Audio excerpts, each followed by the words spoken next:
સવારથી ગુજરાત રાજ્ય ઉપર 3 સિસ્ટમ સક્રિય હોવાથી વિવિધ ભાગોમાં વરસાદની સંભાવના છે। રાજ્યના 2 જિલ્લામાં વરસાદ માટે રેડ એલર્ટ જાહેર કરવામાં આવ્યું છે।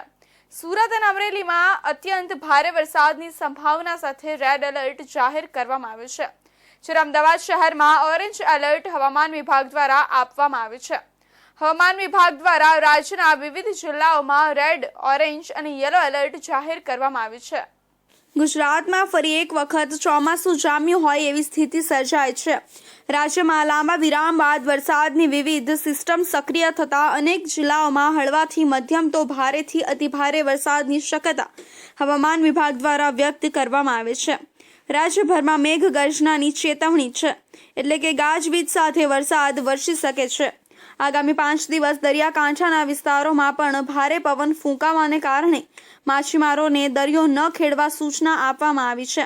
ગુજરાત રાજ્યમાં મેઘરાજાએ લાંબો વિરામ લીધો હતો, એ બાદ ફરી એક વખત ગાજવીજ સાથે વિવિધ જિલ્લાઓમાં ધોધમાર વરસાદ વરસી રહ્યો છે। એવામાં સવારથી જ વડોદરામાં પણ ધુમ્મસભર્યું વાતાવરણ થયું હતું। એ સાથે જ અમદાવાદમાં વહેલી સવારે તડકો અને બફારો અનુભવાયા હતા। બાદ સવારના 11:30થી જ વિવિધ વિસ્તારોમાં કાળા ડિબાંગ વાદળો છવાઈ ગયા હતા અને ગાજવીજ સાથે વરસાદ વરસી રહ્યો હતો। હવામાન વિભાગના વૈજ્ઞાનિકના જણાવ્યા અનુસાર ગુજરાત ઉપર હાલમાં એક સાથે 3 સિસ્ટમ સક્રિય થઈ છે, જેના કારણે વિવિધ ભાગોમાં ભારે વરસાદની શક્યતા છે। જેમાં ગત રોજ સુધી જે લો પ્રેશર ગોવાના દરિયાકાંઠાના વિસ્તારમાં હતું એ ખસીને મહારાષ્ટ્રના દરિયાકાંઠાના વિસ્તારોમાં પહોંચ્યું છે, તથા ગત રોજ સુધી જે મોન્સૂન ટ્રફ રાજસ્થાનના શ્રી ગંગાનગર ઉપર સક્રિય હતું એ ખસીને બિકાનેર પર સક્રિય છે। એને કારણે ઉત્તર ગુજરાતમાં વરસાદી માહોલ રહેશે, જ્યારે અન્ય એક ઓફશોર ટ્રફ મહારાષ્ટ્રથી ઉત્તર કેરળ સુધી સક્રિય છે। આ 3 સિસ્ટમનો લાભ ગુજરાત રાજ્યને મળશે, તેથી વિવિધ જિલ્લાઓમાં ભારેથી અતિભારે વરસાદ વરસી શકે છે। અમદાવાદ શહેરમાં પણ આગામી 5 દિવસ દરમિયાન ક્યારેક ઓરેન્જ તો ક્યારેક યલો એલર્ટ જાહેર કરવામાં આવ્યું છે। ગુજરાતના ગૃહ રાજ્યમંત્રી હર્ષ સંઘવીએ વિધાનસભાના અંતિમ દિવસે ઘણા મહત્વના મુદ્દાઓ પર ચર્ચા કરી હતી। તેમણે જણાવ્યું કે વિધાનસભામાં ચર્ચા થયા બાદ સામાન્ય જનતાને સારી સુવિધાઓ મળે છે। તેમણે કોંગ્રેસ દ્વારા ડ્રગ્સ વિરોધી લડાઈને લઈને કરાયેલા વિરોધ પ્રદર્શન પર પ્રતિસાદ આપ્યો અને સ્પષ્ટ કર્યું કે તેઓ સરકાર અને વિધાનસભાના સિવાય પણ ડ્રગ્સના મુદ્દા પર દરેક પ્રશ્નનો જવાબ આપવા તૈયાર છે। ગૃહમંત્રી હર્ષ સંઘવીએ કહ્યું કે સમગ્ર ચર્ચા લાઈવ પ્રસારિત કરવી જોઈએ, કારણ કે જાણી જોઈને ડ્રગ્સના મુદ્દાને ખોટા રીતે રજૂ કરવામાં આવી રહી છે। તેમણે આરોપ મૂક્યો છે કે કોંગ્રેસના વિધાયકો સોશિયલ મીડિયા પર ખોટી માહિતી ફેલાવી રહ્યા છે અને વિપક્ષે આજે કોઈ પણ પ્રશ્ન ઉઠાવ્યો નથી। તેમણે આક્ષેપ કર્યો કે કોંગ્રેસના સભ્યોએ કોઈ મુદ્દો ઉઠાવ્યો નથી। ગૃહ રાજ્યમંત્રીએ સ્પષ્ટપણે કહ્યું કે તાજેતરમાં પકડાયેલા વ્યક્તિએ ગૃહમંત્રી સાથે ફોટો ખેંચવવાના આરોપ અંગે તેમણે જણાવ્યું કે ઘણા લોકો તેમના સાથે ફોટો ખેંચાવ્યા છે, પરંતુ તે તમામને ઓળખતા હોય તે આવશ્યક નથી। તેમણે ખાતરી આપી કે જે પણ વ્યક્તિ ડ્રગ્સના મામલામાં સામેલ છે તેના વિરુદ્ધ કડક પગલાં ઉઠાવવામાં આવશે। વધુમાં હર્ષ સંઘવીએ જણાવ્યું કે ગુજરાતમાં ડ્રગ્સ રિવોર્ડ પોલિસી અમલમાં લાવવામાં આવી છે અને સરહદ પર પેટ્રોલિંગ વધારવામાં આવ્યું છે। બંગાળ, મુંબઈ, પંજાબ સહિત અન્ય રાજ્યોમાંથી ડ્રગ્સ પકડાવવાની કામગીરી થઈ રહી છે અને અત્યાર સુધી 90 વિદેશી ડ્રગ્સ માફિયાઓ વિરુદ્ધ કાર્યવાહી કરવામાં આવી છે।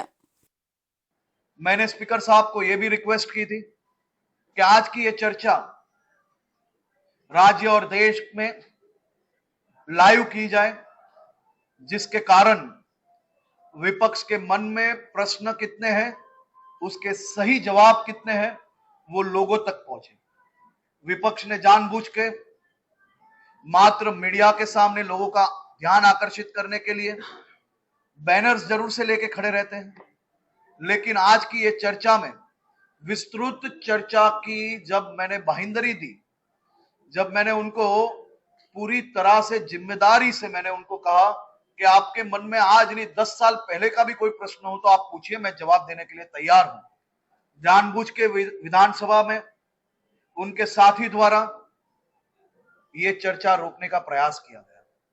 जब चर्चा करनी ही नहीं थी तो कल बैनर क्यों उठाए गए, और जब चर्चा आई तो राज्य के नागरिकों के मन में जो प्रश्न है वो समाज के प्रतिनिधि के रूप में, चुने हुए प्रतिनिधि के रूप में प्रश्न क्यों नहीं पूछे गए?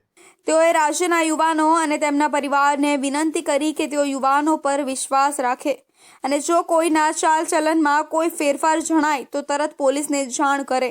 તેમણે જણાવ્યું કે ડ્રગ્સની સમસ્યાને દૂર કરવું અમારી સૌની સામૂહિક જવાબદારી છે અને યુવાનોમાં તેને ફેશન સ્ટેટસ બનાવવાની પ્રવૃત્તિને દૂર કરવું અત્યંત જરૂરી છે. મુખ્યમંત્રી શ્રી ભૂપેન્દ્ર પટેલે રાજ્યના 3 વીજ મથકોમાં 800 મેગાવોટના સુપર ક્રિટિકલ થર્મલ પાવર એક્સટેન્શનની સૈદ્ધાંતિક મંજૂરી આપી છે. આમ ગાંધીનગર થર્મલ પાવર સ્ટેશન, સિક્કા થર્મલ પાવર સ્ટેશન અને ઉકાઈ થર્મલ પાવર સ્ટેશન એમ 3 પ્રત્યેક TPSમાં 800 મેગાવોટના આવા પ્લાન્ટ સ્થાપતા રાજ્યની કુલ હાલ 7239.50 મેગાવોટની ઇન્સ્ટોલ્ડ કેપેસિટીમાં 2400 મેગાવોટનો વધારો થશે. હાલ 6677 મેગાવોટ પરંપરાગત અને 562.50 મેગાવોટ બિનપરંપરાગત ઉર્જા ઉત્પન્નની ઇન્સ્ટોલ્ડ કેપેસિટી રાજ્ય ધરાવે છે અને મુખ્યમંત્રી શ્રી ભૂપેન્દ્ર પટેલના નેતૃત્વમાં રાજ્ય સરકારે આ સૂચિત કન્વેન્શનલ પાવર પ્રોજેક્ટ્સની સ્થાપના દ્વારા state of the art power generation facilities and ટેકનોલોજીનો ઉપયોગ કરવાનું લક્ષ્ય રાખ્યું છે. આમ રાજ્યમાં 2021-22ના વર્ષમાં માથાદીઠ વીજ વપરાશ 2283 યુનિટ હતો તે વધીને 2022-23માં 2402.49 યુનિટનો થયો છે. આમ ઉત્તરોત્તર વધતા જતા માથાદીઠ વીજ વપરાશની જરૂરિયાતને પહોંચી વળવાના હેતુથી આ lignite and coal based super critical thermal power extension જરૂરી બન્યા છે. આ પ્લાન્ટમાં ઉર્જાના સ્ત્રોત તરીકે ડોમેસ્ટિક કોલનો ઉપયોગ કરાશે. હવાની ગુણવત્તા પર અસર ઘટાડવા એડવાન્સ્ડ ઇમિશનલ કંટ્રોલ સિસ્ટમ અને high efficiency air pollution control ઇક્વિપમેન્ટનો ઉપયોગ થશે. એટલું જ નહીં, Gujarat state electricity corporation limited GSECL comprehensive waste management સ્ટ્રેટેજીસનો પણ અમલ કરશે. આમ કોલ બેઝડ પાવર પ્લાન્ટ રાજ્યમાં નોન સોલાર અવર્સ તથા દુષ્કાળનો સમય, ઓછો પવન ગેસની ઓછી ઉપલબ્ધિ વગેરે આકસ્મિક જરૂરિયાતો સમયે ઉપયોગી બને રહે છે અને ઉર્જા સુરક્ષા સાથે ગ્રાહકોને સતત વિશ્વસનીય પુરવઠો પૂરો પાડવા માટે રિન્યુએબલ એનર્જી સાથોસાથ કોલ બેઝડ પાવર પ્લાન્ટ પણ જરૂરી છે. આ મુખ્યમંત્રી શ્રી ભૂપેન્દ્ર પટેલે આ બધી જ બાબતોના સર્વગ્રાહી અભ્યાસ અને વિચારણા પછી 800 મેગાવોટના એક M3 super critical thermal power એક્સટેન્શનને સૈદ્ધાંતિક અનુમતિ આપી છે. આમ આ સૂચિત પ્રોજેક્ટ્સ દ્વારા અંદાજે 3000 જેટલા રોજગાર અવસરો ઊભા થઈ શકશે. ભાવનગરમાં મુખ્યમંત્રી ભૂપેન્દ્રભાઈ પટેલના હસ્તે ₹310.5 કરોડના 30 પ્રકલ્પોનું લોકાર્પણ અને ખાતમુહૂર્ત કરવામાં આવ્યું હતું. તેમજ અલંગમાં શીપ રિસાયકલિંગ ઇન્ડસ્ટ્રીઝ એસોસિએશન દ્વારા મુખ્યમંત્રીનું અભિવાદન કરાયું હતું. મુખ્યમંત્રી ભૂપેન્દ્રભાઈ પટેલ ભાવનગર જિલ્લાની મુલાકાતે છે, જેમાં ભાવનગર શહેરના શ્રી ઝવેરચંદ મેઘાણી ઓડિટોરિયમ ખાતેથી ગુજરાત હાઉસિંગ બોર્ડના તરસમિયા શેત્રુંજય રેસિડેન્સીના 1472 આવાસોના લોકાર્પણ તથા ડ્રો તેમજ વર્તમાન નગર આદર્શ નગર ખાતેના 420 રીડેવલપમેન્ટ થયેલ આવાસોનું લોકાર્પણ કરવામાં આવ્યું હતું.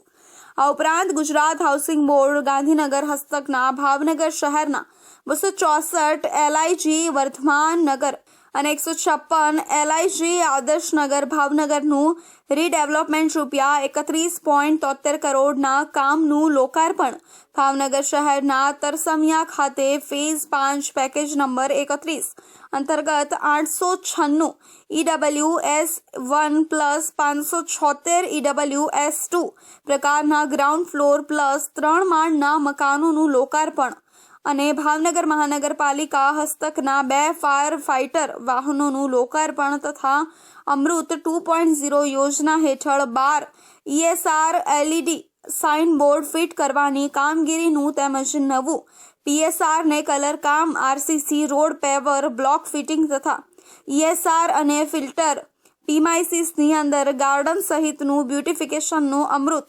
2.0 યોજના હેઠળ કંસારા નદીના કાંઠામાં 3 વર્ષની ડિફેક્ટ લાઇબ્રેરી પીરિયડ સાથે ડ્રેનેજ નેટવર્ક અને સિદ્ધસર TP વિસ્તારમાં ભૂગર્ભ ડ્રેનેજ લાઇનનું ખાતમુહૂર્ત તથા માર્ગ અને મકાન વિભાગના કામો સહિત કુલ 30 પ્રકલ્પોનું ₹310.5 કરોડના કામોનું લોકાર્પણ અને ખાતમુહૂર્ત કરવામાં આવ્યું.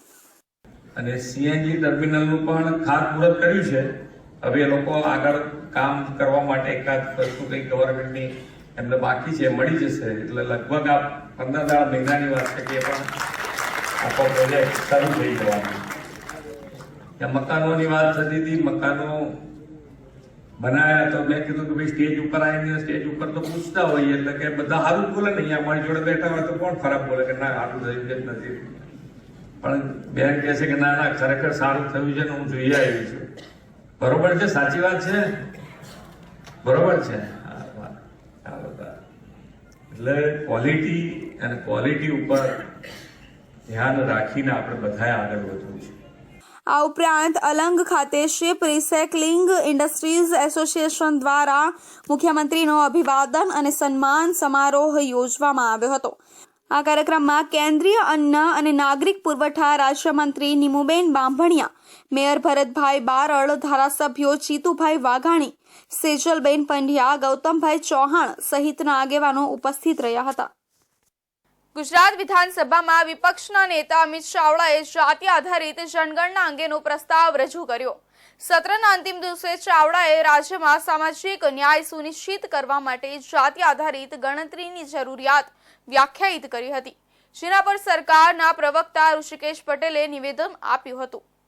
ચાવડાએ જણાવ્યું કે રાજ્યમાં સામાજિક આર્થિક અસમાનતાને અને જાતિ આધારિત ભેદભાવ દિન પ્રતિદિન વધી રહ્યો છે, જે ચિંતાનો વિષય છે.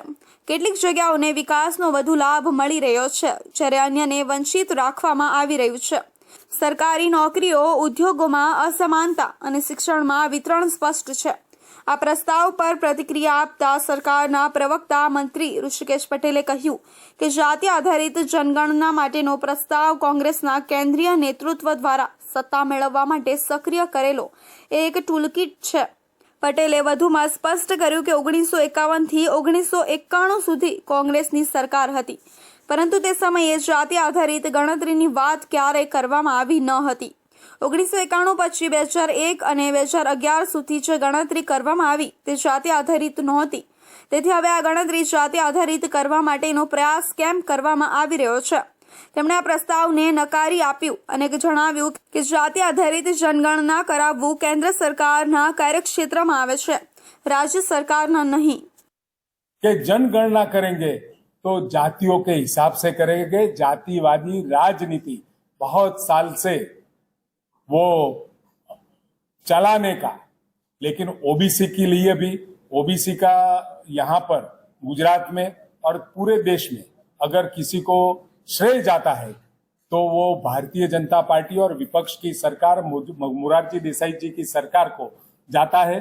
और इस हिसाब से केवल न केवल एक राजकीय एजेंडा के हिसाब से वो ये चला रहे हैं. कभी भी प्रधानमंत्री जवाहरलाल नेहरू जी, राजीव जी, इंदिरा जी ने कभी भी इसका समर्थन नहीं किया है. मैंने विधानसभा में भी ये बात बताई है और साथ में दस्तावेजी पुरावे के साथ मैंने ये सब बात वहां रखी है. અંતે પટેલે ઉમેર્યું કે અમારી સરકાર સમાજના તમામ વર્ગો માટે સમાન રીતે કાર્ય કરી રહી છે અને તમામ જગ્યાએ નોકરીઓ કે શિક્ષણના મામલામાં બિછડેલા લોકો માટે 27% આરક્ષણ આપ્યું છે અને ભવિષ્યમાં પણ આપતા રહીશું. અમદાવાદના તમામ વિસ્તારોમાં છેલ્લા 2 દિવસથી પડી રહેલા વરસાદને કારણે અનેક સ્થળોએ પાણી ભરાઈ જવાની સ્થિતિ સર્જાઈ છે, જેના કારણે સવારના સમયે કામકાજ માટે જતા લોકો અને મુસાફરોને ભારે મુશ્કેલીનો સામનો કરવો પડી રહ્યો હતો. અમદાવાદ શહેરમાં છેલ્લા 2 દિવસથી ભારે વરસાદ પડી રહ્યો છે, જેના કારણે ઠેર ઠેર પાણી ભરાવાની સમસ્યા ઉદ્ભવી છે અને નાગરિકોને ભારે હાલાકી ભોગવવી પડે છે. વધુમાં નાગરિક ઉડ્ડયન વિભાગ દ્વારા આગામી 24 કલાક માટે માહિતી આપવામાં આવી હતી કે આગામી 24 કલાકમાં અમદાવાદ અને ગાંધીનગરની આસપાસના તમામ વિસ્તારોમાં ભારે વરસાદની શક્યતા છે, કારણ કે બાંગ્લાદેશ તરફના ઉપરના ચક્રવાતમાં લો પ્રેશર સર્જવાને કારણે આ સ્થિતિ સર્જાઈ છે અને ચોમાસુ ટ્રફ પણ સક્રિય છે, જેના કારણે અમદાવાદના વટવા, નરોડા, કાઠવાડા, ઓર્ડર, વસ્ત્રાલ સહિતના વિસ્તારોમાં તેમજ પૂર્વના ગોતા, ચાંદલોડિયા, ચાંદખેડા, સાબરમતી, સેટેલાઇટ સહિતના વિસ્તારોમાં 1 થી 1.5 ઇંચ વરસાદ નોંધાયો છે. અડધાથી પોણા ઇંચ જેટલો વરસાદ નોંધાયો છે અને આગામી 24 કલાકમાં આંકડો વધી શકે છે. इस रोड के बारे में अगर आपको बताऊं तो ये वही रोड है जो अहमदाबाद को दिल्ली और जयपुर राजस्थान से जो जोड़ता है, चाहे अंबाजी हो, हिम्मतनगर हो, सभी जगहों को ये रोड जो है वो जोड़ता है. ये मुख्य मार्ग है और इसी मार्ग के ऊपर जो है वो इस प्रकार का जल भराव जब भी थोड़ी बहुत सी भी अगर बारिश आती है, देख सकते हैं ये एक जो भाई है वो अंदर से पानी में से द्विचक्री वाहन जो है वो अपना लेकर आए और बंद पड़ा हुआ है.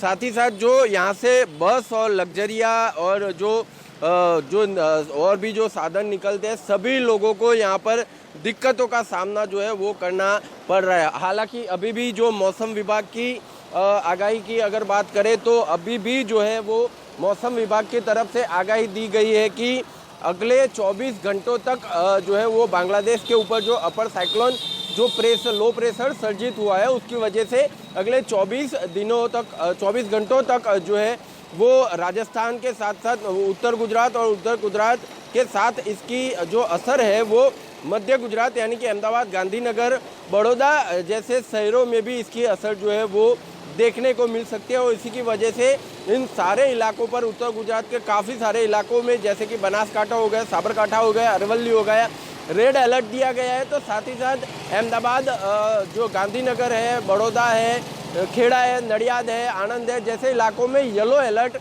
जो है वो दिया गया. हालांकि बारिश अभी थोड़ी देर से रुकी हुई है लेकिन बादल अभी भी काले हैं, जैसे कि अभी भी शाम हुई हो ऐसा माहौल सुबह में जो है वो देखा जा रहा है. यानी कि हवामान विभाग की आगाही के अनुसार अगर जो भारी बारिश होने की अगले 24 घंटों की गुंजाइश है और उसको लेकर इंडिया न्यूज़ की भी आपको अपील है कि ज़रूरी काम हो तभी घर से बाहर निकले, वरना बारिश में जल भराव की परिस्थिति में आपको ट्रैफिक का सामना करना पड़ सकता है. कैमरा पर्सन किशोर आटोले के साथ जतिन रावल, इंडिया न्यूज़, अहमदाबाद. મધ્ય ગુજરાતના છોટાઉદેપુર જિલ્લામાં વહેલી સવારથી ધોધમાર વરસાદ પડી રહ્યો છે. આ ભારે વરસાદી માહોલના કારણે નસવાડી તાલુકાના કુકાવટી ગામ પાસેથી પસાર થતી અશ્વિન નદી પર આવેલો લો લેવલનો કોઝવે પાણીમાં ગરકાવ થયો છે. છોટાઉદેપુર જિલ્લામાં પાણીમાં કોઝવે ગરકાવ થયાના સમાચાર સામે આવ્યા છે. આ માર્ગ જે 5 ગામોને જોડે છે તેમાં વાઘિયા, મહુડા, વેલાડી, સુકાપુરા, સિંધીકુવા અને લુણાદરા વસાહત ગામો સામેલ છે. તે પાણીમાં ગરકાવ થઈ ગયા છે. આ પ્રકારની સ્થિતિને કારણે આ ગામોને જોડતો માર્ગ હાલમાં બંધ છે. મકાન વિભાગ દ્વારા કામગીરી કરવામાં આવી રહી છે. મકાન વિભાગે તાત્કાલિક નિર્ણાયક પગલાં લીધા છે અને આ લો લેવલના કોઝવેને સુરક્ષિતતા માટે બંધ કરી દીધા છે. માર્ગ બંધ થતાં સ્થાનિક લોકો માટે મુશ્કેલી આવી રહી છે અને આ 5 ગામોના લોકોને હવે તાલુકા મથકે પહોંચવા માટે 10 કિલોમીટરથી વધુ ફેરવવો કરવો પડી રહ્યો છે, જેનાથી તેમને યાત્રા માટે અસુવિધા સર્જાય છે. હવે સ્થાનિક અધિકારીઓ અને સહાયક ટીમો દ્વારા વિકલ્પ અને સંરક્ષણ માટે યોગ્ય કાર્યવાહી કરવામાં આવી રહી છે, જેથી મોસમના આ કઠિન સમયમાં લોકો માટે સુવિધા પૂરી કરવામાં આવી શકે. અત્યારે અહીંયા રાજવાસના ડેમ પર આવેલ છે અમે. અહીંયા ઘડી અત્યારે પાણીનો નજારો બહુ સરસ છે, કેમ કે ઉપરવાસમાં વરસાદ વધારે પડવાથી નદીમાં પાણી બહુ ફૂલ આવેલ છે. અહીંયા જે ડેમ બનાવેલો છે એ બી ઓવરફ્લો થઈ ગયો છે. એનાથી ખેડૂત લોકોને બહુ ખુશીનો માહોલ જોવા મળે છે, કારણ કે દર સાલ પાણી નદીમાં ના આવવા છતાં કૂવાના પાણીના સ્તર બહુ નીચે જતા રહેતા હતા. તેના બદલ આ વખત પાણી નદીમાં વધારે આવ્યું છે. એનાથી ખેડૂતોના પાણીના કૂવામાં બહુ સંતુલન સચવાઈ રહ્યું છે અને ખેડૂતોમાં બહુ ખુશી જોવા મળે છે અને વરસાદ બહુ સારો પડેલ છે. આ નદીમાં પાણી બી બહુ પુષ્કળ છે, એનો નજારો જોવા માટે અમે અહીંયા આવ્યા છે. અમૃતસરમાં અમેરિકન યુવકની ગોળી મારીને હત્યા કરવામાં આવી છે. અમૃતસરમાં ફરી એકવાર લૂંટ અને હત્યાની ઘટનાઓ વધી રહી છે. ગયા દિવસે જ અમૃતસરમાં એક ઘરમાં ઘૂસી આવેલા કેટલાક હુમલાખોરો દ્વારા એક મહિલાની હત્યાનો મામલો સામે આવ્યો હતો. આ ઘટનાને 24 કલાક પણ વીત્યા નથી કે જ્યારે અમૃતસરના ડાબુરજીમાં કેટલાક લોકોએ એનઆરઆઈ યુવકના ઘરમાં ઘૂસીને ગોળી મારીને હત્યા કરી નાખી હતી. અમૃતસરમાં ફરી એકવાર લૂંટ અને હત્યાની ઘટનાઓ વધી રહી છે ત્યારે અમૃતસરમાં રોડ કિનારે આવેલા ડોબુરજીમાં એક અમેરિકન યુવકની ગોળી મારીને હત્યા કરવામાં આવી હતી. યુવકને તેના ઘરે આવેલા 2 લોકોએ ગોળી મારી હતી. પ્રાપ્ત માહિતી અનુસાર સવારે લગભગ 7:30 વાગ્યે ડોબુરજીમાં અમેરિકન નાગરિક શર્મા સિંહનું પુત્ર રિંકુના ઘરે 2 વ્યક્તિઓ આવ્યા હતા અને રિંકુને 3 ગોળી મારીને ભાગી ગયા હતા. યુવક રિંકુને ગંભીર હાલતમાં અમૃતસરની હોસ્પિટલમાં દાખલ કરવામાં આવ્યો હતો.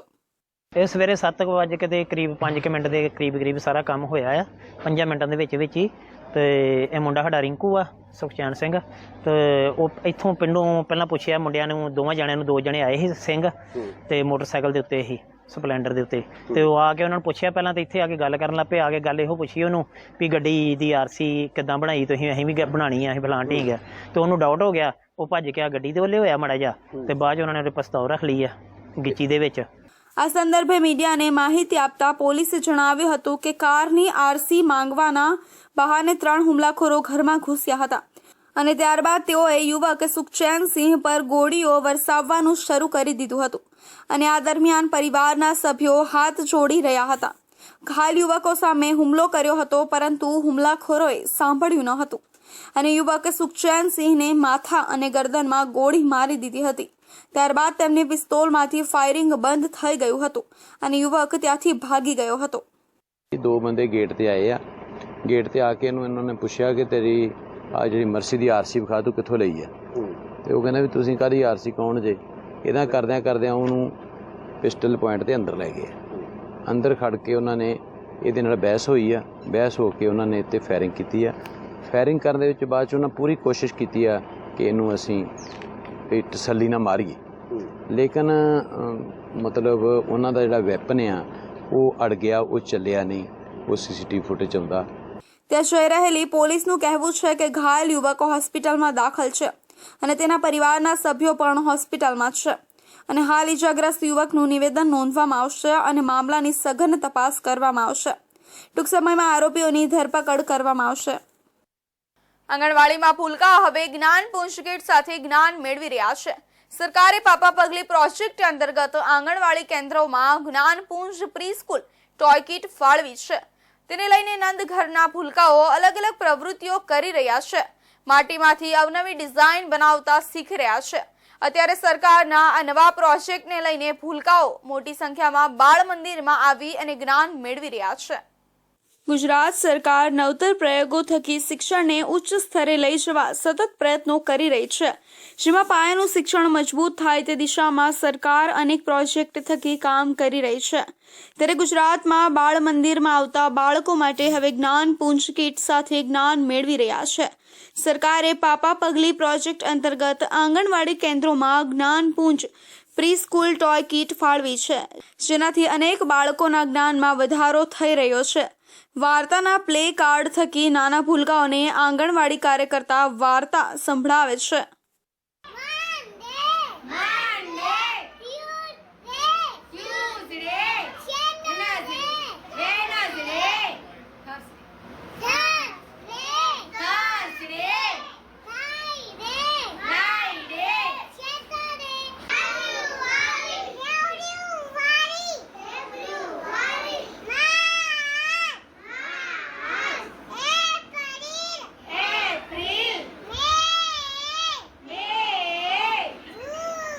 પાપા પગલી પ્રોજેક્ટ અંતર્ગત એક્સપર્ટ દ્વારા 17 થીમ આધારિત પૂર્વગ્રહ શિક્ષણ આપવામાં આવે છે 3 થી 6 વર્ષના બાળકોને. સાથે સાથે અત્યારે આજના ટેકનિકલ યુગમાં બાળકો ઘરે પણ વાલીઓ ઘરે પણ મોબાઈલ રમવા આપી દેતા હોય છે બાળક રમે છે ત્યારે. પણ જો બાળકોને પ્રવૃત્તિ કરાવવામાં આવે અને બાળકો સાથે રમાડવામાં આવે તો બાળકોનો સર્વાંગી વિકાસ સારો થઈ શકે છે. અને મોબાઈલ બાળકોને ન આપવામાં આવે, આંગણવાડીમાં બાળકોને નિયમિત મોકલવામાં આવે, જેથી કરીને બાળકોનો સર્વાંગી વિકાસ થઈ શકે. બાળકોને ગમ્મત સાથે જ્ઞાન આપવાની પદ્ધતિ જ્ઞાનપુંજ કીટે સરળ બનાવી છે. અનેક વાલીઓ પણ પોતાના નાના ભૂલકાઓને આંગણવાડીમાં મૂકવા માટે આવી રહ્યા છે અને અત્યારે આંગણવાડીમાં મોટી સંખ્યામાં બાળકો પાયાનું જ્ઞાન મેળવી રહ્યા છે. સોમનાથ પ્રભાસ પાટણમાં વેરાવળ પાટણ સંયુક્ત નગરપાલિકાની ઘોર બેદરકારી અને ઉદાસીનતા સામે આવી છે. આમ ગામમાં ગંદકી કચરાના ઢગલા કચરો કલેક્ટ કરવા માટે જે ડોર ટુ ડોર ગાડી ગામમાં કચરો એકત્ર કરવા માટે આવે છે તે મુખ્ય માર્ગો પર જ કચરો એકત્ર કરે છે અને અંદરના વિસ્તારમાં કચરો એકત્ર કરવા જતી નથી, જેથી સુવિધા મળતી નથી। પ્રજા નિરાશ છે। આમ તંત્ર પણ કઈ જ કાર્યવાહી કરતું નથી અને જાણે કોઈ પૂછવાવાળું જ નથી તેમ તંત્ર ચાલે છે। સોમનાથ પ્રભાસ પાટણમાં વેરાવળ પાટણ સંયુક્ત નગરપાલિકાની ઘોર બેદરકારી અને ઉદાસીનતા સામે આવી છે। ગામમાં ગંદકી કચરાના ઢગલા કચરો કલેક્ટ કરવા માટે જે ડોર ટુ ડોર ગાડી ગામમાં કચરો એકત્ર કરવાનું કામ કરે છે તે માત્ર મુખ્ય માર્ગો ઉપર ઝડપથી આંટો ફેરો મારી જતી રહે છે। અંદરના વિસ્તારમાં અત્યાર સુધી કચરો કલેક્ટ કરવા જતા વાહનો હવે કચરો લઈ જતા નથી, કારણ કે વાહન મોટું છે તેવું બહાનું કાઢે છે। લોકો સફાઈ વેરો સહિતના વેરાઓ નગરપાલિકાને ભરે છે, છતાં પ્રજાની સમસ્યાનું હલ કરવામાં નગરપાલિકા તંત્ર અને સભ્યોના પેટનું પાણી હલતું નથી। આમ જનતા વેરા તો ભરે છે પણ પાલિકા દ્વારા સુવિધાના નામે શૂન્ય છે। સુવિધા મળતી નથી, પ્રજા નારાજ છે। સભ્ય તંત્રને ઢંઢોળવા કોઈ મહેનત કરતા હોય તેવું દેખાતું નથી અને રાજકીય પક્ષો ભાજપ અને કોંગ્રેસે તેના નગરપાલિકાના સભ્યો પાસેથી નગરપાલિકાના સભ્ય તરીકે પ્રજાને હાલાકી દૂર કરવા કોઈ કામગીરી થતી નથી અને જાણે કોઈ પૂછવાવાળું જ નથી તેમ તંત્ર ચાલે છે।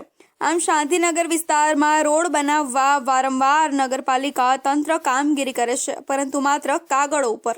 આ વિસ્તારમાં નાના ભૂલકાઓની સ્કૂલ હોવાથી બાળકોને વરસાદમાં સ્કૂલે જતા કપડાં કીચડથી ભરાઈ જાય છે। પાણીના ખાબોચિયામાંથી પસાર થઈને જવાની ફરજ પડે છે। બાળકોને જૂના જમાના રસ્તાઓ જેવા ઉબડખાબડ રસ્તાઓ વાપરવો પડે છે। તો હતા અત્યાર સુધીના મુખ્ય સમાચારો। નવા સમાચારો માટે જોતા રહેજો ઇન્ડિયા ન્યૂઝ ગુજરાત।